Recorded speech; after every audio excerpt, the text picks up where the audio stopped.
अस्सलाम वालेकुम dear students. Kinetic energy को हम पढ़ने जा रहे हैं। Kinetic energy is energy due to motion of a body.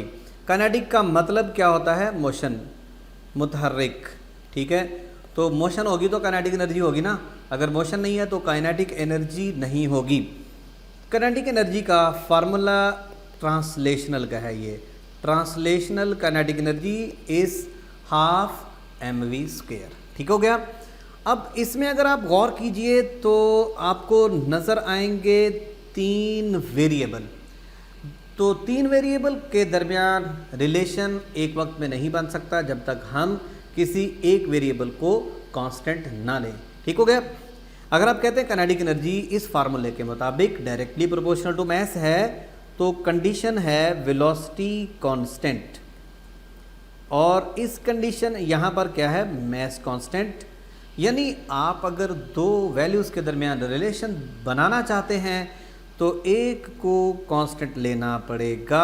अगर मास कांस्टेंट है तो वेलोसिटी के साथ ये रिलेशन है। Kinetic energy of body at rest is zero. Of course rest पे वेलोसिटी जीरो होती है और काइनेटिक एनर्जी भी जीरो होगी। Kinetic energy of body is always positive. Kinetic energy कभी नेगेटिव नहीं हो सकती, लेकिन चेंज नेगेटिव हो सकती है।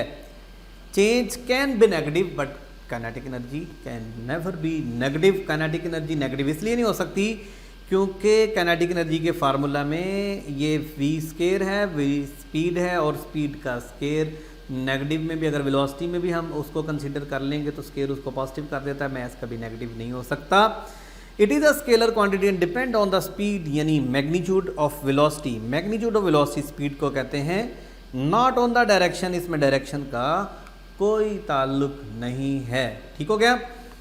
तो relation between momentum and kinetic energy. Kinetic energy का फार्मूला है हाफ mv², जो कि आप जानते हैं। उसमें हम क्या कर देते हैं, दोनों तरफ 2 से मल्टीप्लाई कर दिया, सॉरी ये 2 उस तरफ ले गए और मास से दोनों तरफ मल्टीप्लाई किया। उसके बाद हमें क्या मिला? mv² क्या होता है? m² v² मोमेंटम का स्केयर। तो kinetic energy is equal to p²/2m and momentum is equal to this. ठीक है। अब यहाँ से अगर मैं कहता हूँ p कांस्टेंट है तो जनाब काइनेटिक एनर्जी का मास के साथ इन्वर्स रिलेशन होगा। अभी आपने पढ़ा काइनेटिक एनर्जी मास के साथ डायरेक्ट है, लेकिन अभी आप पढ़ रहे हैं काइनेटिक एनर्जी मास के साथ इन्वर्स है। तो ये जो डायरेक्ट रिलेशन है या ये जो इन्वर्स रिलेशन है, ये किस पे डिपेंड करता है? कांस्टेंट किसको लिया गया है। और इसी तरह मोमेंटम का मास के साथ अंडर रूट के साथ रिलेशन है। अगर आप ये समझते हैं कि सर मोमेंटम तो डायरेक्टली प्रोपोर्शनल होता है, momentum directly proportional to mass होता है इस फार्मूले में, तो P directly proportional to mass if V constant, और P directly proportional to under root mass if kinetic energy constant. तो कांस्टेंट के साथ ये जहन में रखनी है ये बात। ठीक हो गया। अब ये देखिए पहला relation, kinetic energy is inversely proportional to mass. पढ़ लीजिए, अगर मोमेंटम कांस्टेंट है तो मोमेंटम कांस्टेंट से मुझे याद आया, जब हम गन और बुलेट की एग्जांपल लेते हैं तो गन से निकलने वाली बुलेट दोनों का सेम मोमेंटम होता है, लेकिन काइनेटिक एनर्जी भी दोनों की एक जैसी होती है क्या? काइनेटिक एनर्जी दोनों की एक जैसी नहीं होती। काइनेटिक एनर्जी भी मास और वेलोसिटी से बनती है, लेकिन वेलोसिटी डोमिनेंट होती है उसमें। मोमेंटम मास और वेलोसिटी से बनता है। गन से निकलने वाली बुलेट दोनों का मोमेंटम सेम होता है, लेकिन काइनेटिक एनर्जी एक जैसी नहीं होती। काइनेटिक एनर्जी फिर किस तरह से डिफाइन होगी? काइनेटिक एनर्जी होगी इनवर्सली प्रोपोर्शनल टू मास। जिसका कम मास उसकी काइनेटिक एनर्जी ज़्यादा होगी। कम मास किसका है? बुलेट का। अगर आप ये सोचते हैं कि सर इनका सेम मोमेंटम है, अगर आपकी सोच के मुताबिक सेम काइनेटिक एनर्जी कर दी जाए तो पता क्या होने वाला है, क्या नुकसान होगा? अगर आपको गन दी जाए और आपसे कहा जाए फायर कीजिए, तो आप जब फायर करेंगे, जिस टारगेट पे आपने फायर करना है वो टारगेट को तो बाद की बात है लगता है या नहीं लगता। गन ने जो वापस आना है, अगर उसकी काइनेटिक एनर्जी भी बुलेट के जितनी हुई तो जो वापस हुए आप तो गए, क्योंकि उसकी काइनेटिक एनर्जी बुलेट के बराबर अगर आप कंसीडर कर लेते हैं। तो kinetic energy of gun is less than kinetic energy of bullet. ठीक हो गया। काइनेटिक एनर्जी, हाँ तो मैंने अभी जो आपको बात बताई कि इनकी काइनेटिक एनर्जी सेम नहीं हो सकती। ठीक हो गया बेटा। अच्छा अब ये देखिए ज़रा, दोनों के दरमियान इन्वर्स रिलेशन है। इन्वर्स रिलेशन पे जनाब ग्राफ कैसा बनता है? हाइपरबोला। मुझे पता है कि आपने यही बोला, हाइपरबोला। तो हाइपरबोला ग्राफ आपके सामने है। काइनेटिक एनर्जी और मैस के दरमियान अगर मोमेंटम कांस्टेंट हो तो ये है kinetic energy of same bodies is equal to, sorry, अगर काइनेटिक एनर्जी एक जैसी है, ये देखिए P is equal to 2m kinetic energy. अगर काइनेटिक एनर्जी एक जैसी है तो जनाब काइनेटिक एनर्जी कांस्टेंट है, तो मोमेंटम डायरेक्टली प्रोपोर्शनल होगा अंडर रूट मैस के। मोमेंटम की पावर है 1 और मैस की है हाफ। मैस की पावर है 1/2 और मोमेंटम की है 1। अगर एक पावर से दूसरी पावर हो डबल तो ग्राफ होता है, हाँ जी आप सही बता रहे हैं, पैराबोला। तो पैराबोला ग्राफ है, और जिसकी पावर ज़्यादा हो ग्राफ उससे दूर जाता है। ठीक हो गया। अगर आप इसमें देखें तो आपके पास फार्मूला है kinetic energy 1 kinetic energy 2 m2 over m1। यहाँ पर आएगा P1 over P2 is equal to m1 over m2। इनसे रेलेवेंट आपके साथ मैं एक MCQ डिस्कस कर लेता हूँ, लेकिन उससे पहले हम एक और रिलेशन देख लें। वो रिलेशन ये है, momentum directly proportional to under root kinetic energy. Momentum is equal to 2m kinetic energy. अगर आप मैस को कांस्टेंट ले लें तो momentum directly proportional to kinetic energy. Kinetic energy की पावर है जनाब हाफ और मोमेंटम की है 1। तो समझ तो गए होंगे, इससे पावर है इसकी डबल, ग्राफ कैसा होगा? पैराबोला। और किससे दूर जाएगा? जिसकी पावर होगी डबल। ठीक हो गया। अगर मैं आपसे कहूँ इसकी स्लोप, इस ग्राफ की स्लोप, तो आप बताएंगे ना काइनेटिक एनर्जी ओवर P। ठीक है, इसकी स्लोप काइनेटिक एनर्जी का फार्मूला हाफ mv² और mv से ये कट गया तो वेलोसिटी आ जाएगी। तो अगर इसकी स्लोप आपसे आ जाए, पूछा जाए काइनेटिक एनर्जी और मोमेंटम के दरमियान ग्राफ है, तो इसकी स्लोप हमें वेलोसिटी बताएगी। ठीक है। अब मैंने वही बात की है कि गन्स और बुलेट का मोमेंटम अगर सेम होगा तो काइनेटिक एनर्जी इक्वल नहीं होगी। काइनेटिक एनर्जी बुलेट की ज़्यादा होगी गन से, क्योंकि बुलेट की स्पीड ज़्यादा है और बुलेट का मैस कम है, काइनेटिक एनर्जी उसकी ज़्यादा होगी। इससे रेलेवेंट सवाल कैसे आ सकते हैं? वो क्वेश्चन ये है, जैसे मैं आपसे कहता हूँ if m1 is equal to 4 gram, m2 is equal to 9 gram. Okay, P दोनों का सेम है, P दोनों का सेम है। काइनेटिक एनर्जी की रेशो बताइए। आप इस वीडियो को पॉज करके बताइए तो आप समझ गए होंगे m2 ओवर m1 आएगा। ठीक है, क्योंकि kinetic energy is universally proportional to mass 9 over 4। और अगर मैं कहता हूँ if kinetic energy is same, P1 over P2 बताइए, तो काइनेटिक एनर्जी ये आएगा under root m1 over m2 इस फार्मूले से। m1 है जनाब 4 over 9, your answer will B 2 over 3। ठीक हो गया। तो ऐसे सवाल आ सकते हैं, आपने इनके आंसर देने हैं जनाब। नेक्स्ट है, अच्छा एक और बड़ा इंपॉर्टेंट सवाल है, वो मैं अभी डिस्कस कर लेता हूँ आपके साथ। वो ये है जनाब कि अगर मोमेंटम में इंक्रीज़ आ जाए, if momentum is increased by 20%। चलिए एक सवाल है, if P increased by 20%, what will be increase in kinetic energy? अब मोमेंटम इंक्रीज बाय 20%, इंक्रीज का मतलब है जनाब चेंज, तो मोमेंटम में चेंज आया 20%। अब ज़रा देखिए, काइनेटिक एनर्जी का फार्मूला है, इनिशियल काइनेटिक एनर्जी का फार्मूला होगा इनिशियल मोमेंटम ओवर 2m, और फाइनल काइनेटिक एनर्जी का फार्मूला होगा फाइनल मोमेंटम का स्क्वायर ओवर 2m। ये मैंने अभी सिर्फ फार्मूले लिखे हैं। काइनेटिक एनर्जी इनिशियल, अब सॉरी मोमेंटम फाइनल लिखते हैं। मोमेंटम फाइनल है initial momentum plus 20% of initial momentum. Final momentum आपके पास आएगा 1.2 फाइनल इनिशियल, यानी इनिशियल का 1.2। अब काइनेटिक एनर्जी फाइनल आपने फाइंड आउट करनी है, तो फाइनल काइनेटिक एनर्जी में कौन सा मोमेंटम यूज़ होगा? फाइनल मोमेंटम तो है 1.2 initial momentum whole square over 2m। Your answer will be 1.44 initial kinetic energy. अब final kinetic energy 1.44, initial kinetic energy 1, so difference क्या है? वो है 1.44 माइनस 1 दैट इज़ 0.44। तो जनाब 0.44 चेंज है, इंक्रीज़ है।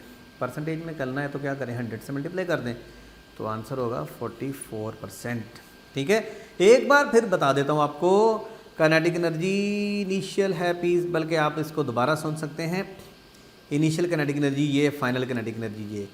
फाइनल मोमेंटम हमें स्टेटमेंट में बताया गया कि इनिशियल के अंदर इतना इंक्रीमेंट लगा दें, तो फाइनल मोमेंटम हो गया 1.2 ऑफ इनिशियल मोमेंटम। तो जब फाइनल काइनेटिक एनर्जी फाइंड करेंगे तो फाइनल मोमेंटम यूज़ करेंगे, तो 1.44 आ गया। 1.44 माइनस 1 दैट इज़ 0.44। जी बेटा, नेक्स्ट है gravitational potential energy, GPE, gravitational potential energy. एक होती है इलास्टिक में ग्रेविटी का कोई रोल नहीं होता, तो ग्रेविटेशनल पोटेंशियल एनर्जी में ग्रेविटी की रीज़न होती है the energy possessed by body by virtue of its position above the surface of earth. ठीक हो गया। मैथमेटिकली इसका फार्मूला है mgh। Gravitational potential energy is always determined relative to some arbitrary position, जिसको हम रेफरेंस भी कह सकते हैं। जैसे आपकी बुक में एक एग्जांपल है कि एक स्टूडेंट है, वो पोटेंशियल एनर्जी mgh1 फाइंड करता है और एक फाइंड करता है mgh1 प्लस h2, तो क्या दोनों में से सही कौन है? तो आप कहते थे कि ये भी ठीक है और ये भी ठीक है। फ़र्क ये था कि इसने टेबल की टॉप को लिया था रेफरेंस और इसने ग्राउंड को रेफरेंस लिया था। तो पोटेंशियल एनर्जी में रेफरेंस बहुत ज़्यादा मैटर करता है। पोटेंशियल एनर्जी ज़ीरो कहाँ कहाँ पे हो सकती है? ज़ीरो सरफेस ऑफ अर्थ पे और इन्फिनिटी पे। हम इन्फिनिटी किसको कहते हैं? जहाँ ग्रेविटी नहीं होती। ग्रेविटी जहाँ ख़त्म, वहाँ वो पॉइंट इन्फिनिटी होता है। अर्थ की सरफेस पे पोटेंशियल एनर्जी नहीं होती क्योंकि ये रेफरेंस है, और इन्फिनिटी पे भी पोटेंशियल एनर्जी ज़ीरो होती है। इन्फिनिटी से ज़रा पहले जहाँ तक अर्थ की फील्ड होती है वहाँ तक पोटेंशियल एनर्जी मौजूद होती है, वो मैक्सिमम हो जाती है। लेकिन जैसे ही हम अर्थ की ग्रेविटी से एक कदम बाहर निकालेंगे, ग्रेविटी ख़त्म, पोटेंशियल एनर्जी भी ख़त्म हो जाएगी। ठीक है, ये कुछ MCQs हैं उसी से relevant. A light and a heavy body haves equal momenta, kinetic energy is equal to P square over 2m। Foreign formula सोच लीजिए, inversely proportional to mass. So kinetic energy किसकी ज़्यादा होगी? जो लाइटर होगा। जो लाइटर होगा उसकी काइनेटिक एनर्जी ज़्यादा होगी। ठीक हो गया। अब हम बात करते हैं इस यूनिट के सबसे इम्पॉर्टेंट टॉपिक की, वर्क एनर्जी थ्योरम, जिसमें से MCQs आने के 99% चांस हैं। ठीक हो गया। और वर्क एनर्जी प्रिंसिपल एक नहीं है, 2-3 तरह से एक्सप्लेन होता है। वर्क डन चेंज करता है काइनेटिक एनर्जी को, और वर्क डन चेंज कर सकता है पोटेंशियल एनर्जी को भी। वर्क डन चेंज कर सकता है इलास्टिक पोटेंशियल एनर्जी को भी। तो अभी हम बात करते हैं पहले थ्योरम की, वर्क एनर्जी थ्योरम, जिसमें काइनेटिक एनर्जी चेंज हो रही है फाइनल से इनिशियल। इसको मैं इन शॉर्ट डेल्टा के ई लिख देता हूँ। डेल्टा का मतलब है चेंज। ठीक है। If net force does positive work, यानी इसका मतलब है kinetic energy of the body increases. आज के बाद ये बात याद रख लीजिए, अगर चेंज हो पॉजिटिव तो इसका मतलब है वो क्वांटिटी इंक्रीज हो रही है। जैसे मैं आपको एक और एग्जांपल देता हूँ, अगर मैं कहता हूँ change in velocity is positive, आप समझ जाएंगे वेलोसिटी इज़ इंक्रीजिंग। ठीक है। अगर मैं कहता हूँ change in pressure is positive, आप समझेंगे प्रेशर इंक्रीजिंग। अगर मैं कहता हूँ चेंज इन टेम्परेचर पॉजिटिव, तो आप समझ जाइएगा कि टेम्परेचर इज़ इंक्रीजिंग। तो जब भी चेंज पॉजिटिव होगी उसकी वजह पता क्या होती है? अगर मैं कहता हूँ कि जनाब फाइनल है 100, इनिशियल है 110, तो -10 आंसर आ गया ना। ये फाइनल है और ये इनिशियल वैल्यू है। तो फाइनल माइनस इनिशियल होता है ना चेंज, और अगर फाइनल कम है इनिशियल ज़्यादा है, इसका मतलब है वैल्यू डिक्रीज़ हुई है, और डिक्रीज़ होगी तो नेगेटिव। तो चेंज अगर नेगेटिव हो तो वो क्वांटिटी डिक्रीज़ हो रही है, अगर चेंज हो पॉजिटिव तो वो क्वांटिटी इंक्रीज़ हो रही है। ठीक हो गया? वो क्वांटिटी, वो कौन सी क्वांटिटी जिसके साथ चेंज का लफ्ज़ आ रहा है? Kinetic energy of the body increases अगर चेंज पॉजिटिव है। ठीक है? वर्क डन का मतलब है यानी नेट फोर्स यानी डस पॉजिटिव वर्क का मतलब है चेंज पॉजिटिव है। ठीक है? अगर नेगेटिव वर्क है इसका मतलब है काइनेटिक एनर्जी डिक्रीज हो रही है, और वर्क डन ज़ीरो है, चेंज ज़ीरो है। Change in kinetic energy zero है, इसका मतलब वर्क डन ज़ीरो। तो किसी बॉडी के पास काइनेटिक एनर्जी होना इस बात का सबूत नहीं है कि वो वर्क डन हो रहा है। Work done is equal to kinetic energy नहीं है, work done is equal to change in kinetic energy है। अगर एक बॉडी के पास काइनेटिक एनर्जी है तो क्या वो वर्क डन हो रहा है उसके ऊपर? नो, ज़रूरी नहीं है। अगर एक बॉडी यूनिफॉर्म स्पीड से जा रही है तो काइनेटिक एनर्जी तो है, लेकिन वर्क डन नहीं है। आई होप कि आप समझ गए होंगे कि work done is equal to change in kinetic energy. This is work energy theorem. और वर्क एनर्जी थ्योरम ना सिर्फ काइनेटिक एनर्जी से है, ये पोटेंशियल एनर्जी से भी है। Work raised up from earth surface delta potential energy, यानी पोटेंशियल एनर्जी को भी चेंज कर सकता है वर्क डन। तो वर्क डन का ये भी प्रिंसिपल है। ये देखिए ये वर्क डन, और ये किसको चेंज कर रहा है? Potential energy. वर्क डन सारे का सारा पोटेंशियल एनर्जी में कन्वर्ट, और यहाँ से यहाँ तक आते हुए इसमें इनर्शिया है, वेलोसिटी है, तो वो टोटल एनर्जी पोटेंशियल और काइनेटिक के सम के इक्वल। और जब ये ग्राउंड पे पहुँच गया, हाइट ज़ीरो हो गई, तो सारी की सारी एनर्जी काइनेटिक एनर्जी में कन्वर्ट हो गई। ठीक हो गया? When a spring is compressed, spring को कंप्रेस कर रहा हूँ, तो वर्क एनर्जी थ्योरम क्या कहता है? Work done is equal to change in elastic potential energy. अब इससे रेलेवेंट बहुत सारे सवाल आएंगे, क्वेश्चंस आएंगे। एक बड़ा इम्पॉर्टेंट क्वेश्चन है, इसको ज़रा समझ लीजिए तवज्जो के साथ। W is equal to F D is equal to half M V F square minus V I square. What is this? Work energy theorem. अब अक्सर ये सवाल आ जाता है ब्रेकिंग डिस्टेंस के बड़े सवाल आते हैं। मसलन आप एक कार पे जा रहे हैं, उसकी इनिशियल वेलोसिटी है 100 किलोमीटर पर आवर, आपने ब्रेक्स अप्लाई की। क्या ब्रेक अप्लाई करके फ़ौरन रुक जाएंगे? नहीं, आपने डिस्प्लेसमेंट कवर किया 10 मीटर, ब्रेक अप्लाई की और 10 मीटर ट्रेवल करके आपकी कार रुक गई। फिर केस है एक और, केस 1 में ये। केस 2 में ये ऐसा हुआ कि एक दिन आप फिर जा रहे थे, तो आपकी वेलोसिटी थी 200 किलोमीटर पर आवर, और ब्रेक तो वही है ना गाड़ी की, सेम ब्रेक्स।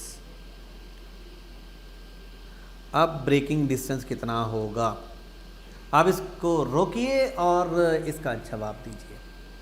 मैं आंसर देता हूँ इसका, इस फार्मूले पे आ जाइए। फोर्स सेम, ये भी रेस्ट पे लेके आना गाड़ी को। अब बाकी ज़रा देखिए, मैस भी सेम है। फिर वेरिएबल कौन से हैं इसमें? इसमें वेरिएबल है जनाब डिस्प्लेसमेंट एंड वेलोसिटी। ठीक है? सो relation between displacement is and velocity is this, क्योंकि फोर्स सेम, मैस सेम है, गाड़ी तो वही है, फाइनल वेलोसिटी भी, मतलब गाड़ी फाइनली रेस्ट पे लेके आनी है। ठीक है? तो एफ वी एफ ज़ीरो होगी। So what is the relation? ये relation d directly proportional to velocity scale. अगर वेलोसिटी डबल करेंगे तो d क्या हो जाएगा 4 टाइम, तो ये क्या आ जाएगा 40 मीटर। ठीक हो गया। d1 by d2 is equal to v1 over v2 whole square. ठीक हो गया। तो ये थ्योरम क्या था, F D is equal to half M V square. एक तो ज़ीरो है ना, इसलिए ये ज़ीरो है, इसको लिखने की ज़रूरत नहीं है। F constant, mass constant, so D directly proportional to V square. और यही रिलेशन हमें इक्वेशन नंबर 3 भी समझाती है। आप उसके बारे में खुद से सोचिए। इक्वेशन 3 क्या है, 2as is equal to V F square minus V I square. ये तो ज़ीरो हो गई। तो अगर फोर्स सेम हो ना तो एक्सेलरेशन भी सेम होता है। तो डिस्प्लेसमेंट का फिर वेलोसिटी के साथ क्या रिलेशन है, डायरेक्टली प्रोपोर्शनल टू वेलोसिटी का square. Two bodies have same kinetic energy, they are stopped by applying same retarding force, which body will stop earlier. आप इस क्वेश्चन का आंसर देना है। Two bodies having same kinetic energy, they are stopped by applying same force. ये देखिए W is equal to F D is equal to half M V square, half V F square minus V I square है, एक तो zero हो जानी है ना velocity. अब ज़रा देखें, two bodies of same kinetic energy, उन दोनों की काइनेटिक एनर्जी सेम है। चलें ये पूरा ही काइनेटिक एनर्जी सेम है, काइनेटिक एनर्जी सेम फोर्स, ये फोर्स भी सेम। अब इसमें वेरिएबल कितने रहेगा, ये भी सेम है, ये भी सेम है, बाकी क्या रहेगा डी, तो डी भी तो सेम होगा ना फिर। So answer will be both will stop simultaneously. ठीक हो गया। नेक्स्ट क्वेश्चन है एनर्जी रिक्वायर्ड टू एक्सेलरेट। ये बड़ा इंपॉर्टेंट एमसीक्यूज है। Energy required to accelerate a car from 10 to 20 और 0 to 10। बहुत सारे बच्चे ये सोचते हैं यार 10 से 20 में कितना फ़र्क पड़ा 10 का, और 0 से 10 में भी फ़र्क कितना 10 का, यानी 10 से 20 करनी है कितना फ़र्क है 10, और 0 से 10 करना है वो भी 10 ही है। तो आंसर आपका शायद ये होगा। वीडियो को पॉज कीजिए और मुझे आंसर दीजिए, क्या यही है। Energy required to accelerate car from 10 to 20, यानी आप एक कार पे जा रहे हैं 10 की स्पीड से, आपने 20 तक लेके जाना है, और आपकी कार रेस्ट पे या रेस्ट से 10 पे लेके जाना, दोनों में फ़र्क 10 का ही है। यानी आपकी कार की स्पीड कितनी इन्हांस हुई है 10, एनर्जी ज़्यादा किस में लगेगी, ये हमें वर्क एनर्जी थ्योरम बताता है। अब वर्क एनर्जी थ्योरम क्या कहता है, F D is equal to half M V F square minus V I square, this is energy. Half M V F कितना है पहले केस में, केस 1 20 और वो 10, 400 minus 100 you will get 1/2 m into 300। Case 2 W is equal to half m 100 minus 0 1/2 m into 100। 1/2 m दोनों में same है, तो फिर ये कितना हुआ है 300 है, और ये W कितना है 100। इसका मतलब है कि 10 से 20 जाने के लिए और 0 से 10 पे जाने के लिए एक जैसी एनर्जी नहीं, बल्कि 10 से 20 तक जाना ज़्यादा मुश्किल है। इसी तरह 20 से 30 जाना और 10 से 20 जाना as compare to this more energy required. तो डिफरेंस मत देखिए, अप्लाई कीजिए इस फार्मूला को। ठीक हो गया। इसी तरह के और भी क्वेश्चंस हैं, हम नेक्स्ट लेक्चर में उनको डिस्कस करते हैं।